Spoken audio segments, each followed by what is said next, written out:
विश्वास नहीं होता कि ये स्थान हमारी पृथ्वी पर है। इतना सुंदर, ऐसा लग रहा है कि मैं मंगल ग्रह पर आ गया हूँ। और जो इतिहास है वो तो अद्भुत है इस स्थान का, महादेव के साथ जुड़ा हुआ। कभी ये सरोवर नीला हुआ करता था और रात्रि को तो यहाँ ऐसा आनंद आता है। नहीं, मैं रुका नहीं हूँ, मना है यहाँ रुकना रात्रि को, परंतु उत्कृष्ट स्थान है ये, अद्भुत। और सबसे बड़ी बात ये है कि जो लोग यहाँ आते हैं ना, वो भी यहाँ नहीं आते। ये स्थान लोगों को भ्रमित करता है, तो यहाँ से दूर भागते हैं लोग। इस टूटी हुई मूर्ति को देखकर आपके मन में कोई प्रश्न उठता है? प्रश्न उठता है कि जब इस मूर्ति को तोड़ा गया होगा, और निश्चित ही जो यहाँ के राजा थे, महान राजा कीर्ति सिंह चंदेल जी, उनके परास्त होने के पश्चात ही जो आक्रांता हैं वो इस दुर्ग के भीतर आए होंगे और उन्होंने यहाँ पर तोड़ फोड़ आरंभ की होगी, लूट पाट मचाई होगी। परंतु ये मंदिर तो आस्था का केंद्र था। राजा के परास्त होने के पश्चात, मरने के पश्चात भी कुछ लोग तो बचे होंगे जिनके लिए ये मंदिर सबसे महत्वपूर्ण था, आस्था का केंद्र। और उन्होंने विरोध किया होगा आक्रांताओं का। यहाँ पर जो यहाँ के पुजारी होंगे, अनुयायी होंगे, उन्होंने तो विरोध किया होगा। तो क्या आक्रांताओं ने उन्हें जीवित छोड़ा होगा? तो यहाँ मात्र मूर्तियां नहीं तोड़ी गईं, वो चीखें आपको इस दुर्ग में आज भी कहीं ना कहीं सुनाई देंगी, जिनको यहाँ पर मारा गया होगा। मूर्तियों को तोड़ना तो एक संकेत था, एक संदेश का, कि अब यहाँ के राजा हम हैं और तुम्हारी आस्था हमारे पैरों के तले टूटी फूटी पड़ी है। और जिन लोगों ने विरोध किया होगा अपने आस्था के केंद्र को बचाने के लिए, उन सब को मार दिया गया होगा। ये टूटी हुई मूर्तियां उन 5 लाख प्रजा की आत्मा अपने भीतर समाये हुए हैं, जिनका यहां पर संभवतः संहार किया गया होगा। बधाई हो महाराज, तोरे घर बिटिया जन्मी है। मैं मोरी बिटिया का नाम दुर्गा धरता हूं। पिताजी, हम अपनी सहेलियन के संग नीलकंठ महादेव के दर्शन करे जाते हैं। अच्छा, जाओ बिटिया, महादेव तुम्हारी रखवाली करें। महाराज, गोंडवाना के राजा अपन कुमार खातिर राजकुमारी को वियोग को सनेसो पठाए है। अच्छो, हम ई बात पर विचार करब। महाराज, शेर शास्त्री अपन भारी फौज लेके कालिंजर के चलायो है। सैन्य तैयार करो, कालिंजर की आन पे आज नहीं आवे देव। अच्छा, कालिंजर का किला महाभारत काल में किसके पास था? ज्ञात है आपको? किसी को ज्ञात नहीं है। मैं बताऊंगा इस वीडियो के अंत में आपको, और सुन के आप भी स्तब्ध हो जाएंगे कि ऐसा था क्या। कालिंजर का किला महाभारत काल में किसके पास था, ये आप सुनेंगे ना, भौचक्के हो जाएंगे आप। भगवान श्री कृष्ण का एक संबंधी था, उसके पास था महाभारत काल में ये कालिंजर का किला, और इसका इतिहास अपने आप में ऐसा है कि आपको स्तब्ध कर देगा। तो वीडियो अंत तक देखनी है आपको। आप सभी से मेरा हाथ जोड़कर एक अनुरोध है, ये धार्मिक यात्रा ऐसे ही चलती रहे, हमारे इतिहास को मैं पुनः एक बार आपके सामने प्रस्तुत कर सकूं, तो उसके लिए आपको मेरा साथ देना होगा। आप चाहें तो मुझसे ये ई बुक्स खरीद सकते हैं। इसमें आपको ऐसा इतिहास मिलेगा जो संभवतः आपको कोई नहीं बताता, जो हमारे सनातन धर्म से जुड़ा हुआ इतिहास है। इन ई बुक में किसी का मूल्य है 51 रुपए, किसी का 101 रुपए और किसी का 21 रुपए। ये आप मंगवा सकते हैं व्हाट्सएप के माध्यम से, फोन पर आपको मिल जाएगी। ये ई बुक्स हैं, या फोन में ही पढ़ सकते हैं। और यदि आप समर्थवान हैं, यदि आप धनवान हैं, यदि आप अच्छा कमा लेते हैं, तो आप इस चैनल के मेंबर बन के भी मेरी सहायता कर सकते हैं और आपको भी इसका पूर्ण लाभ मिलेगा। और यदि आप मेरी वित्तीय सहायता करना चाहते हैं तो जैसी प्रभु की इच्छा।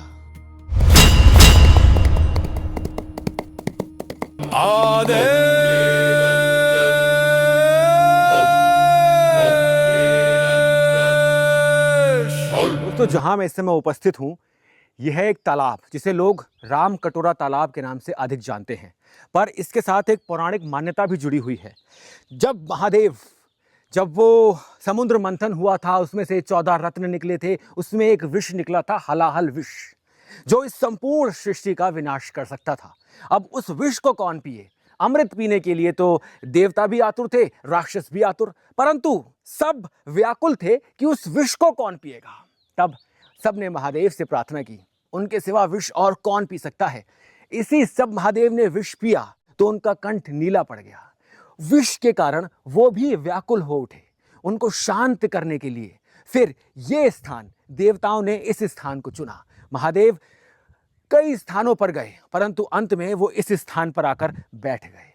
ये जल आज आपको हरा दिखाई पड़ रहा है, इसका कारण है एल्गी, परंतु किसी समय ये जल नीला हो गया था जब महादेव यहाँ बैठे थे।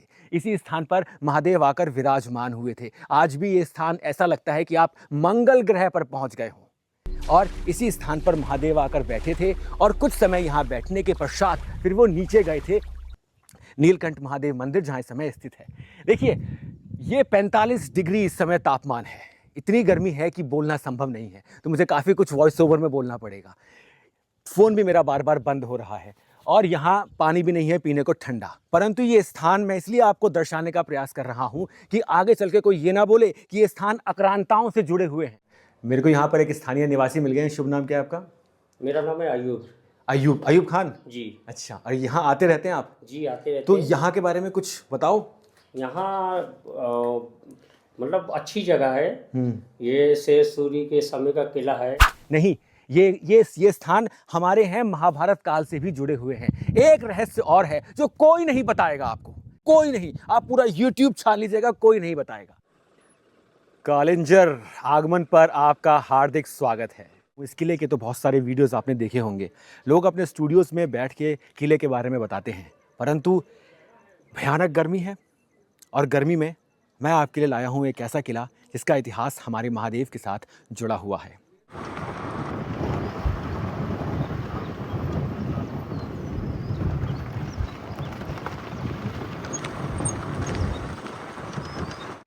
मैं पहुंच गया हूं कालिंजर के नीलकंठ महादेव मंदिर। ये है बाहर का दृश्य और ये है, यहाँ से है मार्ग नीलकंठ महादेव का। यहाँ से आपको नीचे जाना होगा नीलकंठ महादेव के लिए। और ये दृश्य देखिए यहाँ से, ये देखिए दूर दूर तक आपको एकदम सपाट दिखाई देगा सब कुछ। कोई सेना यदि आक्रमण करती है वहाँ से तो दूर से दिखाई पड़ जाएगा कि वहाँ से कोई सेना आ रही है। सतयुग में इस किले का नाम था कीर्तिनगर। त्रेता युग में अर्थात भगवान राम के युग में इस किले का नाम हुआ मध्यगढ़। द्वापर युग में अर्थात पांडवों के और भगवान श्री कृष्ण के युग में इस किले का नाम था सिंगलगढ़। और आज इस किले का नाम है कालंजर।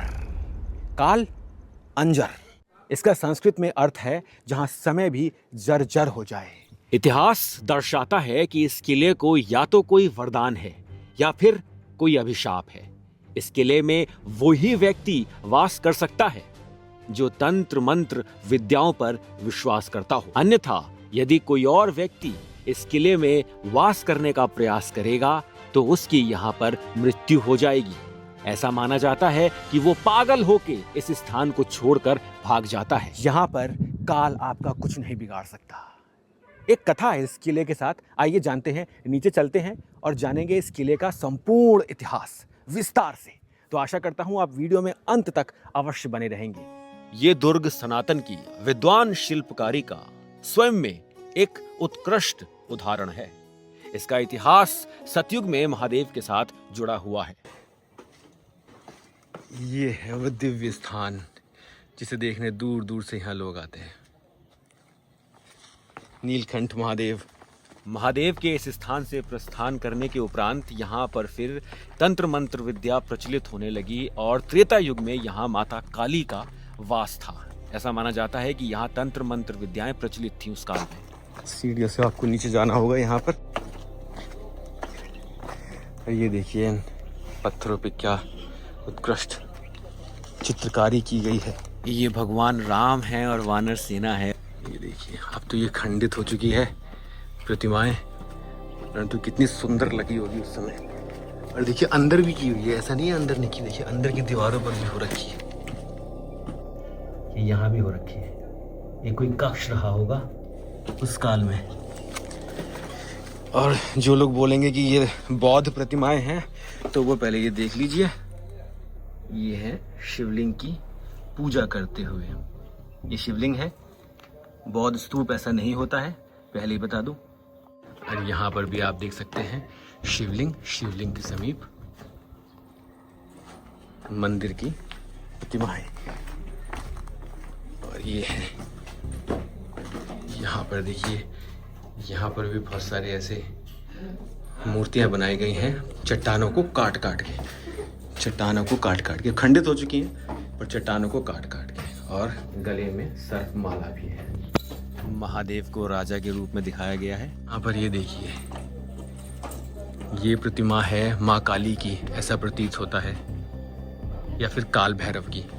और यहाँ पर जो ये है, ये शिवलिंग है। शिवलिंग के सामने आप देख सकते हैं, यहाँ पर ये शिवलिंग महादेव नंदी बैल के ऊपर है सवार, देख सकते हैं आप। और यहाँ पर ये ब्रह्मा विष्णु महेश, और ये देखिए, एक और चीज दिखाता हूँ आपको अभी। ये जो है, ये एक वानर है, बंदर है। ये हनुमान जी को यहाँ पे चित्रण किया गया है, हनुमान जी का। और ऐसा ही कोई चित्रण आपको यहाँ पर भी मिलता है, ये देखिए। और ऐसी बहुत सारी यहाँ पर आपको पत्थरों में अंकित मूर्तियां मिल जाएंगी। ये काल भैरव हैं। यहाँ पर कुछ लिपि लिखी है, ब्रह्म लिपि, जिसे पढ़ना अब संभव नहीं है, मेरे लिए नहीं है, औरों के लिए होगा जो ASI हो हैं, या जो इसमें बहुत से ऐसे लोग हैं जो परीक्षित हैं। ये देखिए, ये काल भैरव के भिन्न भिन्न स्वरूप।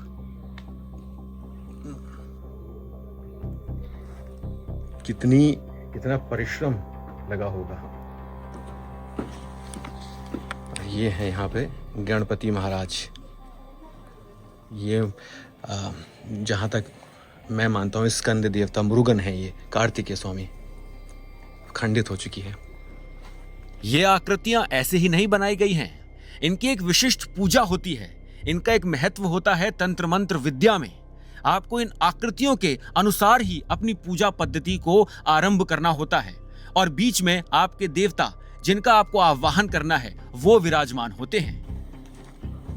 ये खंडित मूर्तियां हैं, बहुत बड़ी विशालकाय मूर्ति रही होगी, वो शिवलिंग है एक। और ऐसे पहाड़ों पे इनका चित्रण करना कोई आसान कार्य नहीं है, ये कोई साधारण चट्टान नहीं है।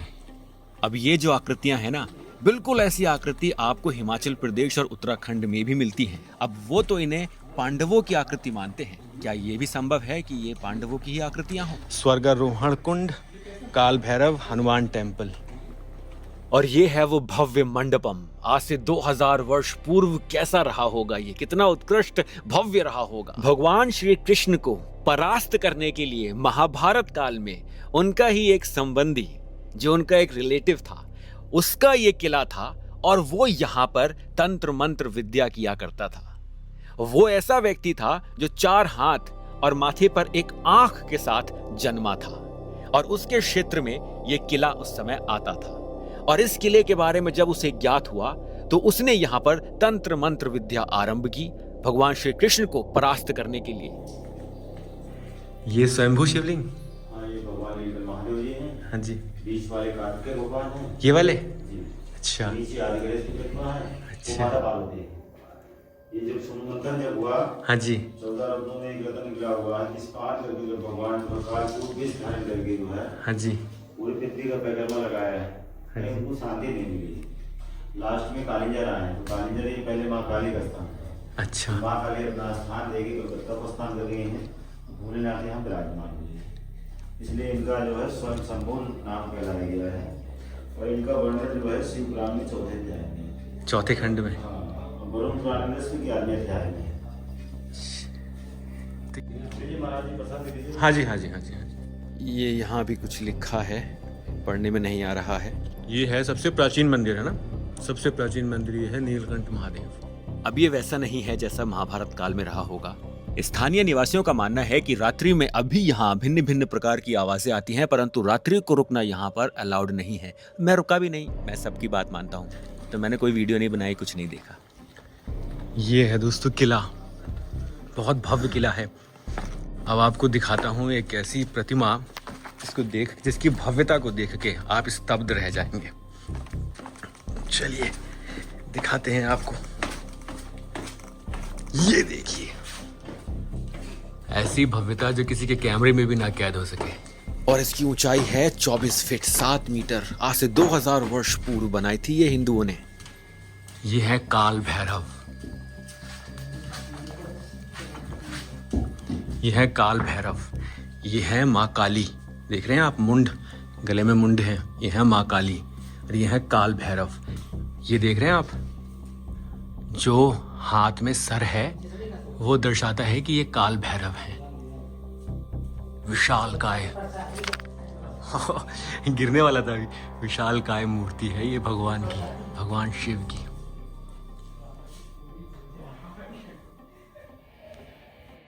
इस किले की दीवारें इतनी ऊंची हैं कि इस पे आक्रमण करने वाला कई बार परास्त होगा। वो देखिए, दूर दूर तक दिखाई दे जाएगा कौन आने वाला है। नदी भी है वहां एक। जीतना असंभव, काल के किले को कौन जीत सकता है। ये यहाँ पर ऊपर जाके स्वर्गारोहण कुंड भी है। ये कुंड के दर्शन और कर लेते हैं। ये मंदिर है, मुख्य मंदिर जो है नीलकंठ महादेव भगवान शिव का। आज से 2000 वर्ष पूर्व बनाया कैसे होगा जब उनके पास ना तो कोई टूल्स थे, आधुनिक उपकरण नहीं थे। ये हम आ गए उस मंदिर के ऊपर। ये महादेव का मंदिर है, नीचे इसके मंदिर के ऊपर आ गए। अच्छा, ये है स्वर्गारोहण कुंड। और जल चट्टान के बीच से यहाँ से जल आ रहा है और यहाँ से यहाँ पर जल जमा हो रहा है। कुंड की दीवारों पर कुछ लिखा है, ये देखिए। एक अंदर मंदिर भी है, परंतु अब बंद कर दिया गया है उसे, क्योंकि यहाँ से ये रास्ता है सीढ़ियों के जाने का। इस भव्यता को देखकर आभास होता है कितना समृद्ध था हमारा इतिहास। देखिए इस दृश्य को, सावन में कैसा दिखता होगा ये दृश्य। कोई है जल में, जल में कोई है, आवाज आई। ये देखिए, ऐसा लगा कोई बड़ी सी मछली बाहर आई और वो डुबकी लगा के दोबारा अंदर चली गई। तो इसका अर्थ ये है कि ये काफी गहरा है।